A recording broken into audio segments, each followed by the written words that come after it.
పెద్దలు, విజ్ఞాన శ్రేష్ఠులు, తెలుగుదనానికి వారసులు అందరికీ నా అభినందనం, శుభాభివందనం. ఎంతో ఉల్లాసంతో ఏదో మా వ్యాపారం చేసుకుంటున్నామని కాకుండా తెలుగు వారినందరినీ ఒక చోట సంఘటితపరిచి మన వారు ఎవరున్నారు ఒకరినొకరు ఆలోచనతో పరిగణించుకునే విధానంలో ఈ సభలు ఏర్పాటు చేసినటువంటి రాజ్యులందరికీ కూడా నా హృదయపూర్వకమైనటువంటి అభినందనలు తెలియజేస్తూ సమాఖ్య ప్రపంచవ్యాప్తంగా తెలుగు ప్రజలను సంఘటితం చేసేందుకు ఎంతగానో కృషి చేస్తోంది.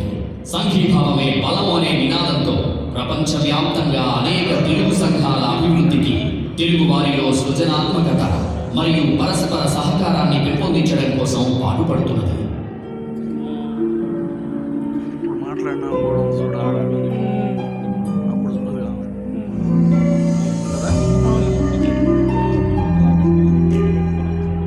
ప్రపంచ తెలుగు సమాఖ్య విశాఖపట్నం అర్బన్ డెవలప్మెంట్ అథారిటీ సహకారంతో కైలాసగిరిపై తెలుగు సాంస్కృతిక నికేతనం మ్యూజియాన్ని ప్రారంభించింది.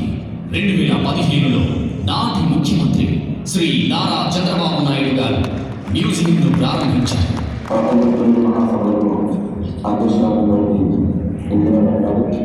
ఒక మంచి కార్యక్రమాన్ని ప్రారంభించి సక్సెస్ఫుల్గా ప్రారంభించి చేశారు.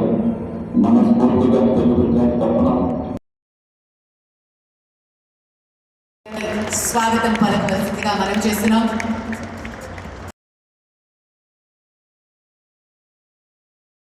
సహృదయం సాకారం, తెలుగు ప్రజల వంతు సంక్షేమం, అభివృద్ధి మరియు దృఢ సంకల్పం నా వంతు అంటారు మన ప్రియతమ ముఖ్యమంత్రి వర్యులు శ్రీ నారా చంద్రబాబు నాయుడు గారు. ఆంధ్రప్రదేశ్ రాష్ట్రాన్ని జాతీయ భూమికతో పోలిక, తెలుగువారు ప్రపంచ వేదికతో పోటీ అంటూ ఎల్లప్పుడూ ఇండియన్స్ విజన్ 2047లో కూడా తెలుగు వారి కోసం ప్రత్యేకంగా ఆయన విజన్ని అందించారు. గౌరవనీయులు ఆంధ్రప్రదేశ్ ముఖ్యమంత్రి వర్యులు శ్రీ నారా చంద్రబాబు నాయుడు గారికి సవినయంగా వరల్డ్ తెలుగు ఫెడరేషన్ స్వాగతం పలుకుతుంది. వేదిక స్వాగతం పలుకుతున్న క్షణం ప్రపంచంలో అభివృద్ధికి కారణంగా తెలుగువారు నిలవాలి అనే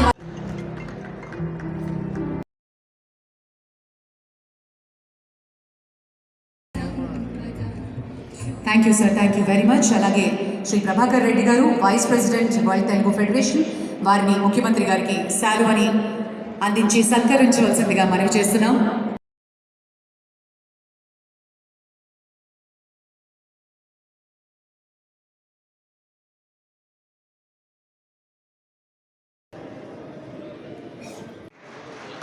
Do well by doing good. Take home point for me. మీకు ఏది టేకప్ చేసినా మీరు ఇష్టంగా టేకప్ చేయండి. మీకు ఇష్టమైన దాంట్లో మీరు ఎక్కువ ఎఫర్ట్ పెట్టే possibility. Do well, but more importantly, go out into the world and do good. మన దేశంలో రెండింటికి ఎన్నో అవకాశాలు ఉన్నాయి. రెండు కలిపి చేయడానికి కూడా ఎన్నో అవకాశాలు ఉన్నాయి.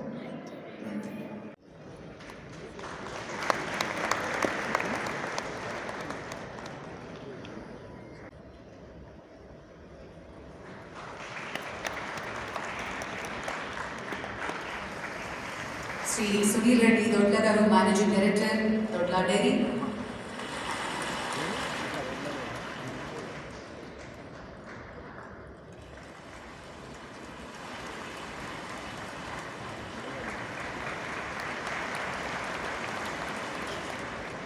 శ్రీ శ్రీధర్ గాంధీ గారు, చైర్మన్ కాంటెలా.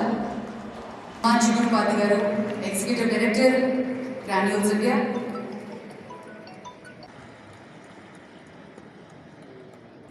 శ్రీమతి ఉమాజీ గురుపాటి గారు, శ్రీ రోహిత్ చెడ్డమనేని, కో ఫౌండర్ డాబర్ బాక్స్.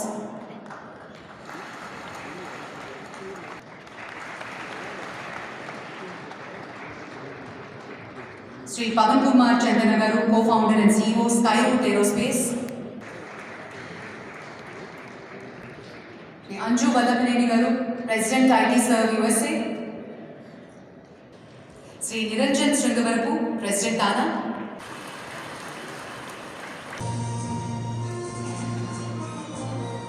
ఎంతో మందిని ఇన్స్పైర్ చేస్తూ వస్తున్నారు. దానికి సంబంధించి సిద్ధార్థ్ మారుపెద్ది గారిని కూడా ఆహ్వానిస్తున్నాను, మాట్లాడవలసిందిగా మనవి చేస్తాను. గౌరవనీయురాలు ప్రెసిడెంట్ వరల్డ్ తెలుగు ఫెడరేషన్ శ్రీమతి ఇందిరాలత గారు,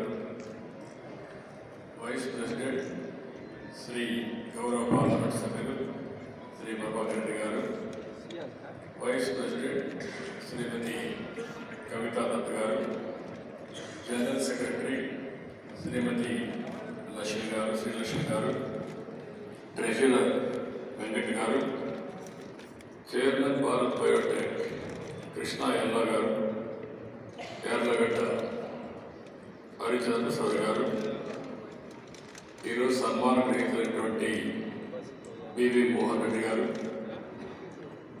చిగురుపాటి ఉమర్ గారు,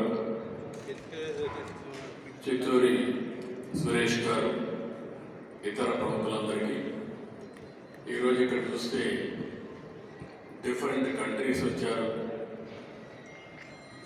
ప్రపంచంలో ఉండే తెలుగు వారందరినీ ఇక్కడ చూడడం ఒక అదృష్టంగా భావిస్తున్నాం. చాలా సంతోషంగా ఉంది. మోస్ట్ హ్యాపీయెస్ట్ మంత్రి గారు, ఇంకా ఒకరిద్దరు కాదు, చాలా మంది కనపడుస్తున్నారు. అంటే గౌరవ నందమూరి తారక రామారావు గారి చేతుల మీదుగా ఆ రోజు ప్రారంభించిన ఈ మహాసభ జిల్లాల వరకు, శ్రీకాకుళం నుంచి పాలమూరు వరకు ఎక్కడ ఉన్న తెలుగు వారంతా ఒక్కటే. నాకు ఆ రోజు ఒక ఆలోచన వచ్చింది. ఒక మంచి కన్వెన్షన్ సెంటర్ దేశంలో లేదు. లేకపోతే మేము ఆలోచించాం ఏ విధంగా కట్టాలంటే దుబాయ్ గవర్నమెంట్ని రిక్వెస్ట్ చేశాం. దుబాయ్ గవర్నమెంట్ రిక్వెస్ట్ చేస్తే ఏ విధంగా కట్టాలని ఆలోచించినప్పుడు ఒక వైబిలిటీ రావాలి, సస్టైనబిలిటీ రావాలనే ఉద్దేశంతోనే ఇక్కడ కన్వెన్షన్ సెంటర్ కడితే ఎంఆర్ ప్రాపర్టీస్లో విల్లాస్ కట్టుకోవడానికి ల్యాండ్ ఇస్తానని ప్రపోజల్స్ పెట్టారు. అక్కడ ఎంఆర్ ప్రాపర్టీస్ అక్కడ ప్లాట్స్ చేసి గవర్నమెంట్ తీసుకొచ్చారు. ఇక్కడ వస్తే బ్రహ్మాండమైన కన్వెన్షన్ సెంటరే కాకుండా పక్కన ఎగ్జిబిషన్ సెంటర్స్, హోటల్ కింద కట్టాం, పక్కనే ఎన్ఎస్సి కట్టాం. ఒక్క పైసా ఖర్చు పెట్టకుండా ఇవన్నీ క్రియేట్ చేశామంటే అది ఒక ఆలోచన. ఇలాంటి ఆలోచనలోనే ఆ రోజు ముందుకు పోయాం. ఫస్ట్ టైం మీరు చూస్తారు, ఇక్కడ కూడా ఉంది, హైటెక్ సిటీ ఉంది. హైటెక్ సిటీ కట్టినప్పుడు ఏం చేయాలి, ఐటీకి దారేంటి ఆలోచించినప్పుడు మొట్టమొదటిసారిగా హైటెక్ సిటీ కట్టాం.